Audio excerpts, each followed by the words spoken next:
Before I begin today, I'm going to pass around notebook paper, and I'd like each of you to take one sheet and pass it around. And I don't want you to write on it, but what I want you to do is crumple it up in a ball and hold it in your lap and wait further instruction. Right?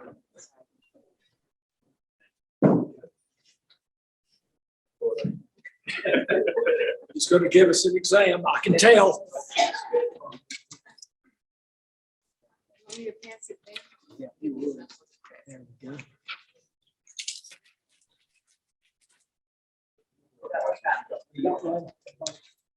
Good Presbyterians follow this instruction.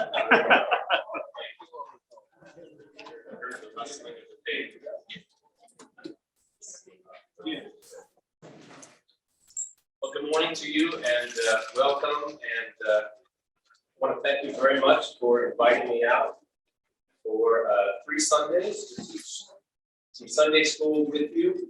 I want to thank Tony Almeida, who extended the invitation on behalf of Every Man's Bible Class to have me out. Tony also does great administrative work behind the scenes, getting handouts distributed and printed and ready for this morning. So, Tony, thank you very much. I appreciate it.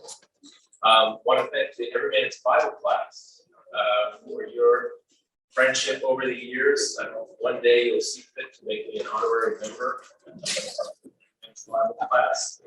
That could be arranged. Just throwing it out there. I appreciate that very much. I want to thank the First Presbyterian Church. What a great friend this church has been to Hood Theological Seminary, where I work over the years. We are partners in ministry. We try to help each other out when we can. A number of your members here have been board members at Hood and have meant a lot to the seminary. We are a little seminary that keeps going despite the odds. If you haven't been to Hood Seminary, we're located on 1810 Lutheran Synod Drive. We're behind the Waffle House on Jake Alexander near the Lutheran Synod headquarters, and up the road from a mysterious place called Alpine. The trucks go up and down past the seminary all day long. I have no idea what's going on there, but it has got to be the wildest neighborhood in software. Much more unlikely neighborhood. That's concentration. The topic today, the selection of the topic today originates from the most recent Lewis preaching series, from what I understand. Dr. Scott Black Johnson, who's senior pastor at Fifth Avenue Presbyterian in New York City, was here in February, for some lectures on conflict, Jesus, and how Christians are to navigate conflict. And I reviewed the 3 sessions to prepare for this week, and I believe it was the first session. Was that Saturday evening? I can't remember. Friday. He mentioned a person named Rene Girard. We talked about Rene Girard for about 20 minutes or so. And from what I could tell, Girard didn't get an extended treatment after that.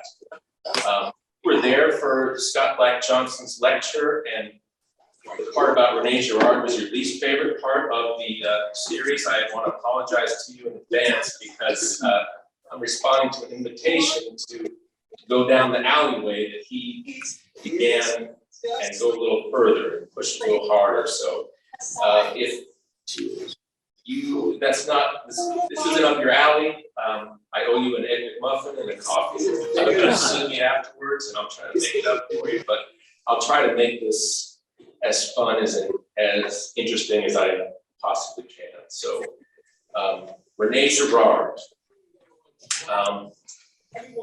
In the session today, the objectives are going to be modest. I just want to introduce you to some of the basic tenets of his thought. I want to explain the theory that he's most famous for in the academic world.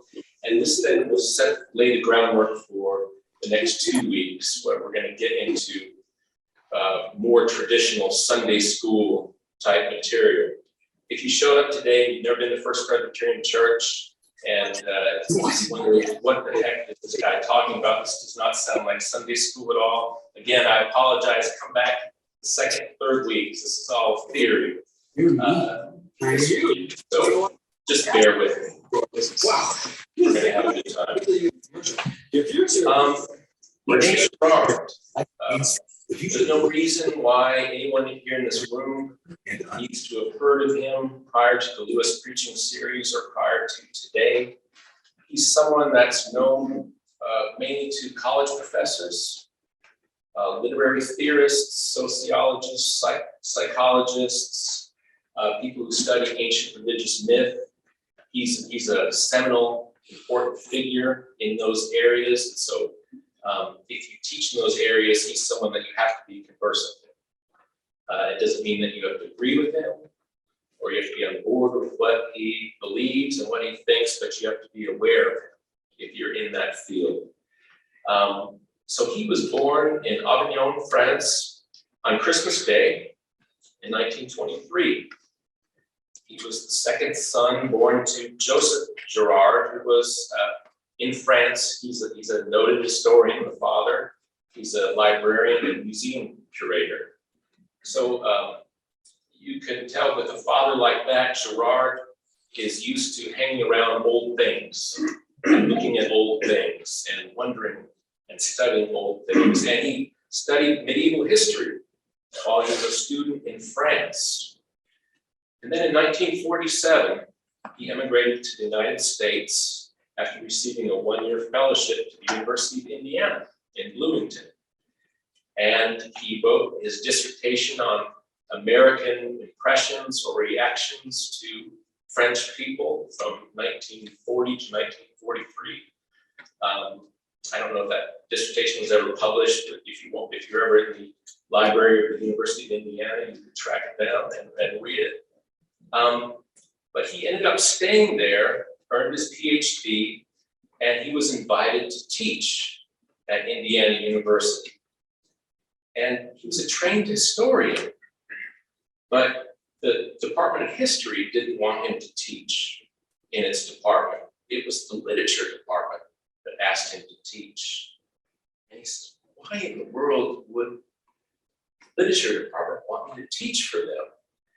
Well, I think it might have had something to do with his accent. He had a thick French accent, and he was assigned to teach European and French literature. And they said, however, whatever you say, it'll sound good to all these farm boys in Indiana. So just lay it on thick with your accent, and they'll believe whatever you say. And it also didn't hurt that he was a very striking person. And there's photographs of him in the handout. He's a big shock of hair. He's well dressed, and he, chain smoked cigarettes. They're sort of the vogue of a French intellectual at that time. If you're really serious, you would pause. If I had a cigarette right now, I'd pause at certain points in this lecture, and inhale deeply, and think about what the next brilliant thought I was going to think. So he knew how to play the role of the French intellectual, and he proved to be very popular at Indiana. Although he was untrained, professionally, and as far as what he was assigned to teach. So we have to think about what happens when someone who's very bright, very smart, very creative, is thrown into a new situation. They're essentially thrown into the deep end of the swimming pool, and they have to find their own way. Well, I guess some people would drown in the deep end of the swimming pool and pack up and go back to France. But when you put bright people sometimes in a new context, interesting things can happen because they are not weighed down by the baggage of the discipline, the way everyone else has been accustomed to thinking and operating. You can approach a subject with new eyes. And that's what happened to him when he started teaching European literature. Other literary critics at the time their mode of operation was, look at character arcs, look at plots, look at class conflict and symbolism in literature. Look at appreciate the literary genius of this particular writer and how he creates a literary world, so on and so forth. But Girard's untrained eye focused on something that no one else was really focusing on in the literary critical world, and that was desire. Desire. He was interested in how desire operated in the novel, how it influenced characters to make certain decisions, how it governed interactions between characters in the novel. And so he focused on this, and he said, he made the startling claim, all literature at the end of the day is about conflictual desire.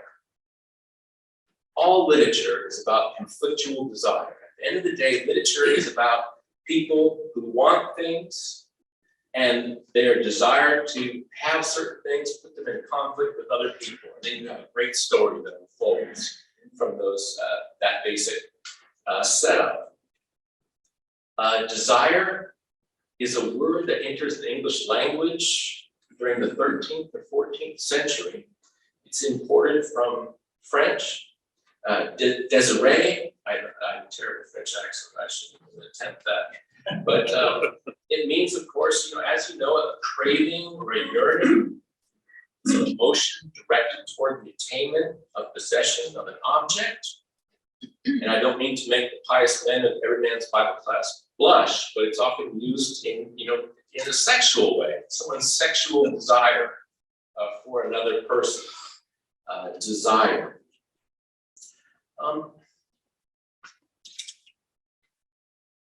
He started to come up with some ideas about desire. And he had a theory. And he said, human beings, he posited, tried out, are fundamentally uncertain. We're fundamentally uncertain about what we should think, how we should feel, what we should believe. And this uncertainty causes anxiety. Right? We don't know how we should think about this issue or something going on at this church, or if something happens in our family, we don't know exactly how we are to react or respond to the situation. So in the face of this anxiety, Girard says what human beings do is they look around the room and they say, what is everybody else doing? What is everybody else thinking? What is everybody else believing? Because we're uncertain about the proper reaction or response that should be going on within us, what should be going on in our internal selves. And so I look around and say, how are other people responding? I read their faces, if they're wildly gesturing with their hands, if they've got a frown on their face, if they're crying. This gives me some clues. Oh, okay, now I should be sad, or I should be angry, or I should be, doubtful. Or if someone else is nervous, maybe I should be nervous. And Girard said, we often ask the question, how are you? What's up with you? How are you doing? And he thought what we're really doing is searching around to find out how that other person is feeling for clues about how we ourselves should be feeling at the same time. Is everything all right? We ask that question because we want to know if there's something that we should be worried about. And we're looking to other people to give us clues as to whether there's a threat at hand or something we should be concerned about. So his notion of how we operate as human beings and how we construct our internal lives broke radically from 19th century romantic movement. The The Romantic movement is not about the novels that you find in the supermarket checkout line, all right? The Romantic movement was about this trying to free the self from societal constraints. The Romantic movement believed that there was something hidden, buried, suppressed within us. It was our true self. And what we had to do was let our true self out, because we are all unique individuals. We have something to share with the world, the Romantics believed. And what we need to do is get people to express their true self. Well, Girard, like a lot of other people in the 20th century, said this is a bunch of junk. There is no true, authentic self. The self, and I guess we can push back and we can disagree with it. So I'm just trying to explain what he believed. We're really a patchwork quilt of what other people think and say. So the sum of us is a patchwork quilt of grandparents, parents, aunts, uncles, neighbors, coaches, teachers, mentors, co-workers. We've borrowed bits and pieces from all of them, and we've cobbled all these persons together in ourselves to make up who we are. So as you are believed, there is no essential you. You are just borrowed material from other people. And what's unique about you is just the particular recipe that goes into who you are, who you have picked up and collected, who you have allowed to impact you and take into yourself. So he said there's nothing at the end of the day unique or authentic. We're all borrowed to some extent. And he came up with a concept that he used the term mimesis to name, mimesis. And Scott Black jumps and talked about mimesis a little bit. It means, the word mime is in there. Mime, to imitate, to mimic. He said mimesis is what's going on whenever human beings get in the room together with one another. We're looking around and we're copying one another, we're imitating one another. As soon as we take care of the basic necessities of life, food, shelter, water, we find ourselves with leisure time on our hands, and we just start looking at everybody. And we look at everybody and we see, what are they doing?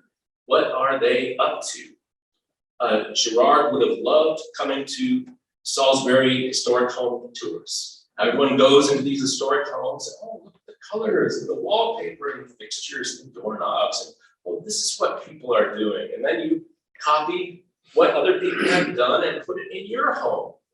Because we don't know what our taste or our style is. We're looking at other people to give us our style. So Girard then says the next step in his theory is, where does violence come from? This is the next big question he asked himself. Where does violence come from? And his answer was mimetically.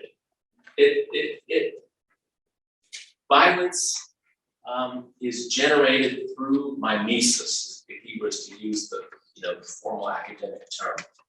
Other people have posited that violence, an economist might say, well, violence comes when there are not enough things around. There's a scarcity of things. Then people fight over that scarcity. And poverty is a contributor to violence. When you don't have enough, you have to go to war with your neighbor, and violence ensues.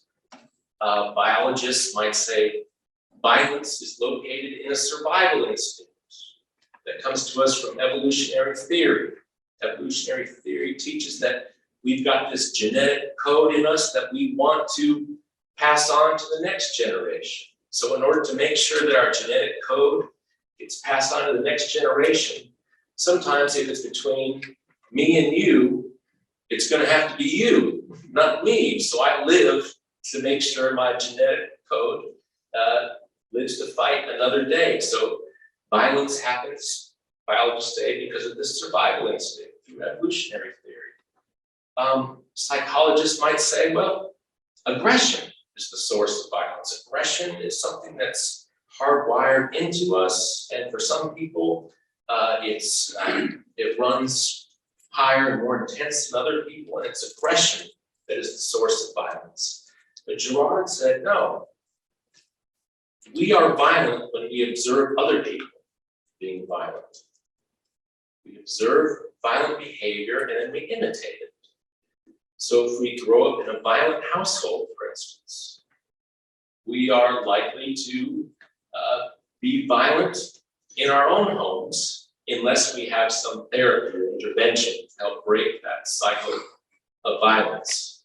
If we grow up in a neighborhood where disputes are settled with fisticuffs, knives, or even worse, well, we start imitating that behavior. We might start carrying a gun. We might start getting ready to, pop someone if they mouth off, because that's the culture in where we find ourselves anyway. So he thought that violence, was largely imitative. And violence can spread like a contagion through a community if people aren't what he called differentiated. Differentiation is a psychological term, and it means a differentiated person is someone who has an independent sense of self, where they are not unduly influenced by bad actors around them.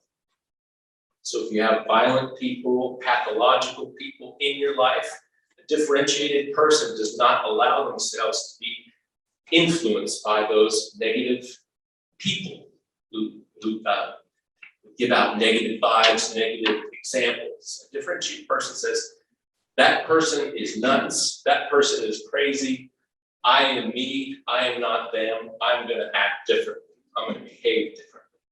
So a differentiated person, that is a key to a successful, healthy family, neighborhood, society, city.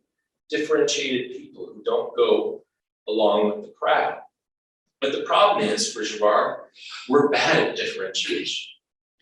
This takes a lot of skill, this takes a lot of resource. Most of us are just influenced by the people around us, people at work, people at church, people at school, people in our neighborhood, our family. We just absorb their emotional states, their actions into us, and we don't remain differentiated, which is maybe the whole problem, the root cause of problems in civilization, according to Girard.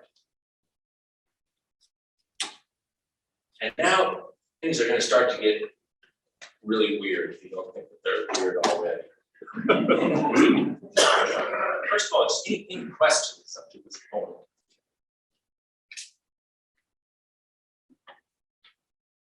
Good.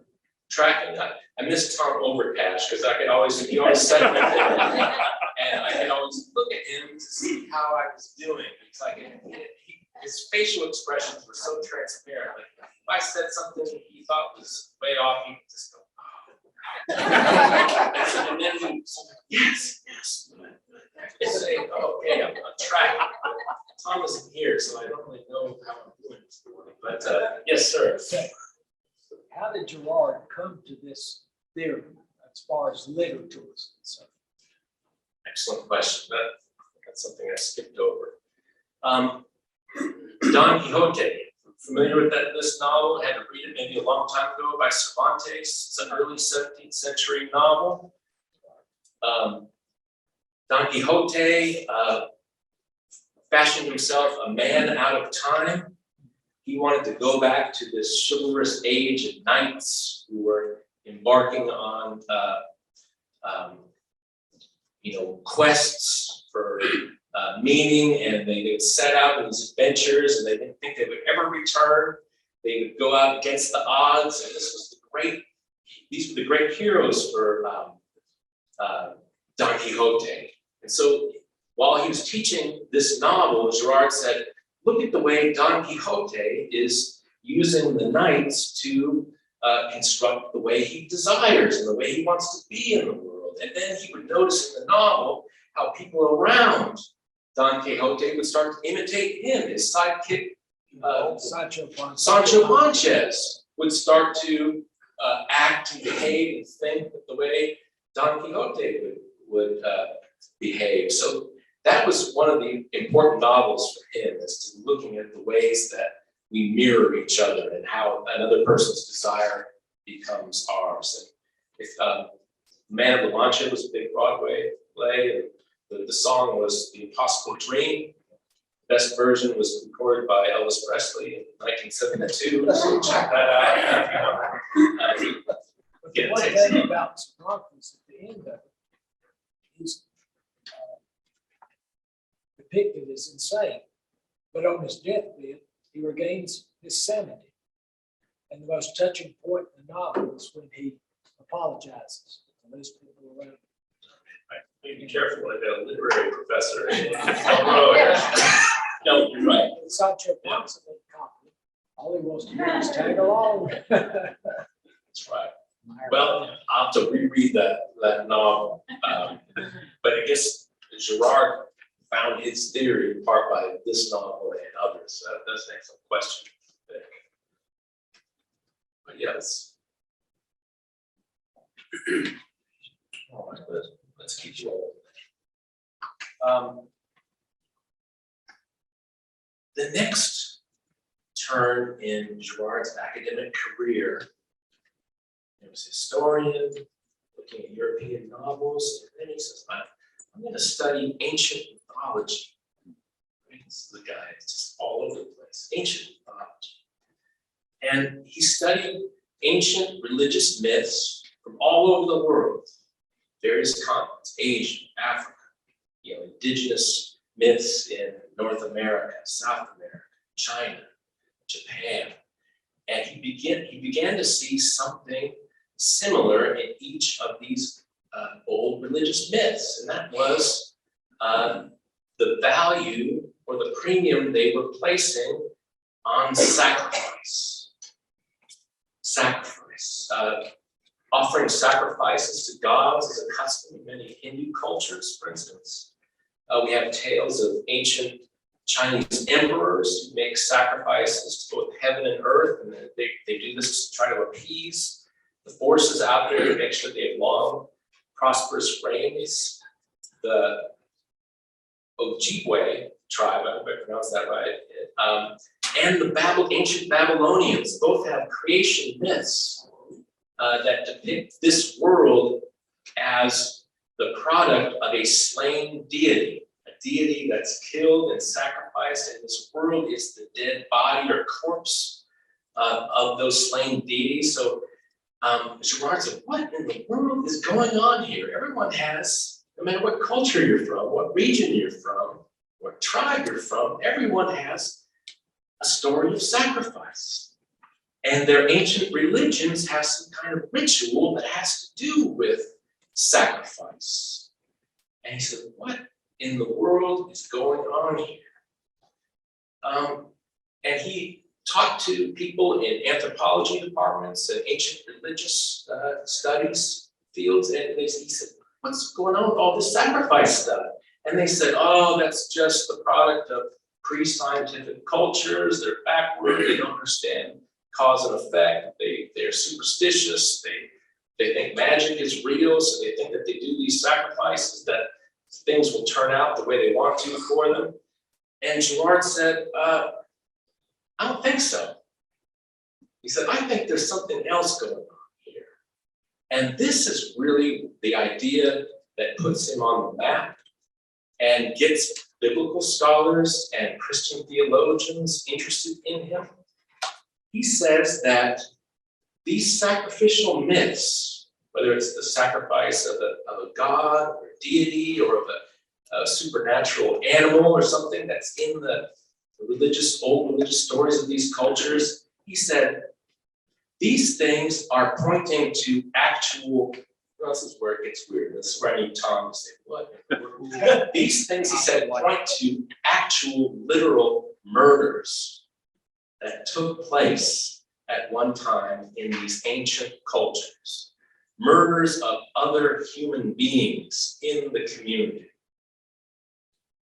Good, and you give me a Tom face, I like it. So let's go further here and how he came to think this and how it fits into his theory.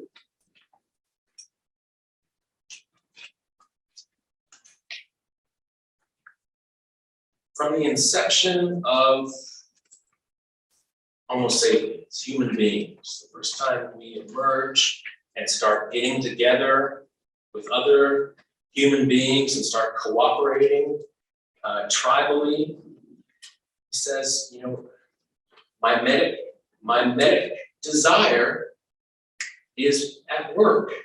Ancient prehistoric civilizations, human beings, you know, you have your food, you have your shelter, you have the basics, and then we start looking around the campfire, looking at each other and seeing what everybody else is doing. And we start mirroring the behavior of the people in our clan or people in our tribe. And eventually he said, one person in the tribe or the clan goes off for a walk one day and comes back with some kind of object, a bone, feathers, or something that really captures the imagination of the other people in the clan. And the person is holding it up, you know, fascinated by it, showing it, hey, look what I got. And everybody else becomes transfixed by the object. They say, well, he really likes that object. And then they say to themselves, well, I think I should like that object too, because mimetic desire transfers from one person to the other. Person A likes the object, person B, C, D, E, F, G starts to like that same object. And then what do you think happens shortly afterwards when a lot of people start liking and desiring the same object? Conflict, fights, frustrations, talking behind one another's back. Oh, you see that jerk in his object? You know, I think we should go take that object from that guy. He's prancing around with that object all the time. The community starts to fracture because there's only one object. And there's a lot of people, and not everybody can have it. So what ends up happening is the community starts to fall apart, starts to be on the brink of some kind of internal civil war. And so then Gerard says, well, then something magical takes place, almost on an unconscious level. The community realizes subconsciously that if they keep going down this road, their community is going to fall apart, or they're all going to literally kill each other.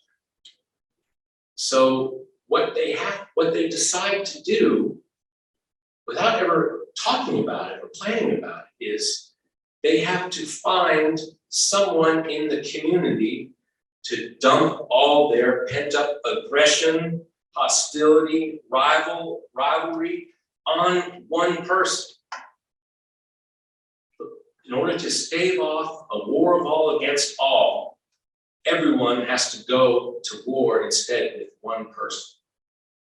And that all this pent-up rage and frustration that the community is generating is dumped on one person who becomes a sacrifice for the community. Because when that person is dumped on, eliminated, killed, there's an enormous sense of relief. It clears the air.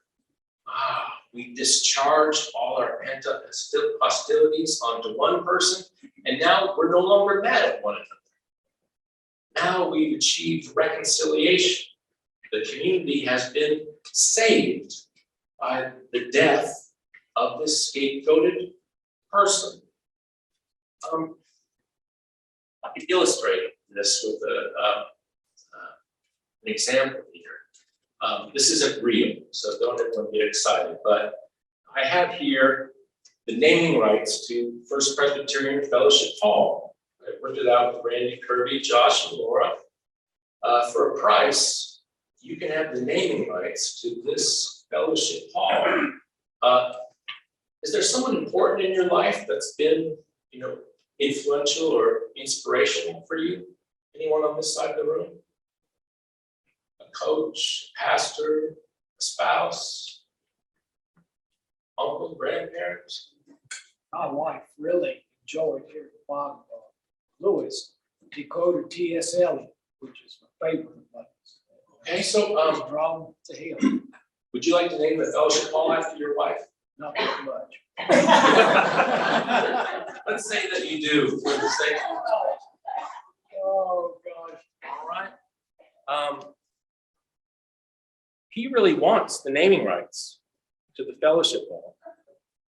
Is there someone on this side of the room that would like it too? I mean, look how happy he is about the prospect of it. No, Scarborough is the one. He's the Scarborough? money man. Yeah, he's the Oh, money. look, I see you looking at him and the way he desires this. Is there an inspirational person in your life, someone that meant a lot that you would like to name this? Your father. All right. So we have two people who want the naming rights to the fellowship hall. All right. Do you see how much he wants this? Are you looking at him? Are you seeing how much he desires this? Everyone on this side of the room, do you see? He's practically drooling at the mouth. Look at him. Names. Are all of you starting to want this too? For the sake of the illustration? Do I hear 100? Do I hear 200? 300? So I wonder if you two would stand up. Nick and Greg, stand up, please. I can't hit it with my right hand right now. All right, the two of you, now we're forming a triangle, right? There's the desired object, and then the two people who want the object. There's a triangle in place. And you're both looking at the object, you both want it. But eventually, you're going to see that his desire for the same object is frustrating your desire for it. So at some point in this triangle, the object is going to disappear, and the two of you are just going to start fixating on one another. Give him a dirty look. Give him a dirty look. All right? And then you're noticing this, what's going on. And his desire, what's going on in his internal life is coming over to impact you because you're not differentiating. You just go with the crowd. So, oh my gosh, and you start to get mad at him because you see that he's mad at him. And you're doing the same thing. And eventually, everyone is getting stirred up and riled and angry and resentful because the mimetic desire is starting to move through this room like a virus, like a contagion. And this side of the room starts shouting at this side of the room. Say, bunch of jerks. 1, 2, 3. Bunch of jerks. And then you say, bunch of dirty, no good, fellowship naming right. Notice I didn't say lawyer. Now you all stand up and you have a rock or a piece of crumpled paper in your hand, right? And you stand up and you're going to want to throw it at the other side of the room. Don't throw it, don't throw it. Bad Presbyterian. Don't throw it yet. Don't throw it. Just have it poised, ready to go. This room is going to erupt in violence and chaos. We're at the brink of crisis. What do we need? Some Sacrifice. Some jackass who's not from here. I'm from Arizona. I'm not even a member of this church. I have a strange accent than most of you in this room. I'm weird. I'm different. You're realizing that if you now go to war with the other side of the room, all hell is going to break loose. So what do you need to do? Throw the rock at me. Here. Throw your paper at me. Take out your frustrations, your resentment, your pent-up anger, energy. Throw it at me. Oh my God, thanks so much. After class, I hope you'll pick these back up. And So do we like each other now? you feel better because you've released your pent-up anger, It's been dumped on me. Now you don't look at him as angrily as you once did. Everyone on each side of the room is kind of leveled down. You settled down. You've had an emotional cathartic moment. I'm dead on the ground, and it sucks for me, but you're all doing great. It worked. You saved yourself by turning your anger onto me. Who got the naming rights? You forgot about it. You just forgot about it for a while. It'll be the next week. Then you need a new sacrifice the next time crisis inflames the community. This, Gerard says, is the beginning of culture. Now we have, for the first time, a real community. And the price for culture, the price for community was my death, was my stoning. And now we can come together as one. We're a cooperative community now. But the price to be paid for this cooperative community, this saved community, was my death. And the next step is, for Gerard, religion is invented. Religion now enters the room.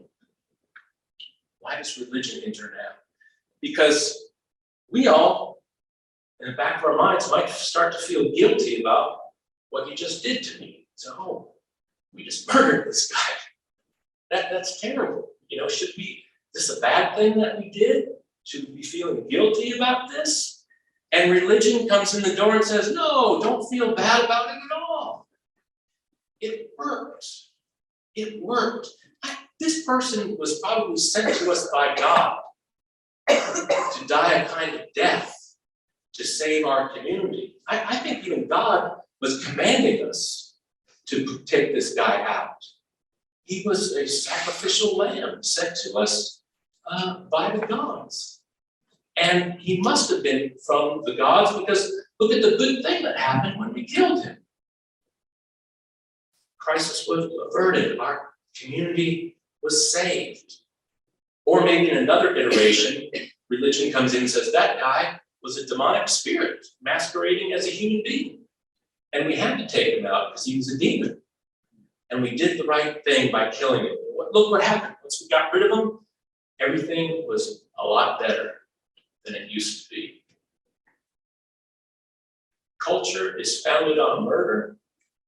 Religion is founded to come in and cover up the murder that took place by redescribing the murder in mythological terms and giving the community an excuse, an alibi, exoneration for the bad thing that they did.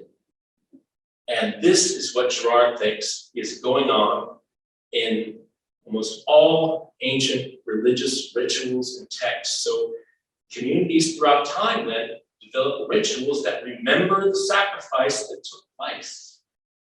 And they're remembering the sacrifice to try to psychologically relive it and repeat it in order to keep their community healthy and cohesive throughout time. And this is what religious ritual does. It memorializes and celebrates a past sacrifice so that the community can remain as one moving forward through time. This is the theory. It's really wild and crazy. The implications for this as it relates to the sacrifice of Jesus, we will explore next Sunday. It gets wild. Yes, sir. Gerard said we create religion to ease our collective consciousness and to justify our collective actions. In most cases. We create it for ourselves. Not as a blanket statement, because he thinks that there are some religions that don't fit this pattern. And we're going to talk about one religion he thinks is the exception to this next week. But by and large, yes, religion serves to cover up a crime that has taken place, a murder of a scapegoat that purifies the community. So, yeah, there's some qualification there, but that's his general theory of religion. And again, this is one guy. This is just one guy. And this is not from Sinai, but it's a working theory. It's an intellectual exercise, and I look forward to continuing it next week. Thank you for your patience.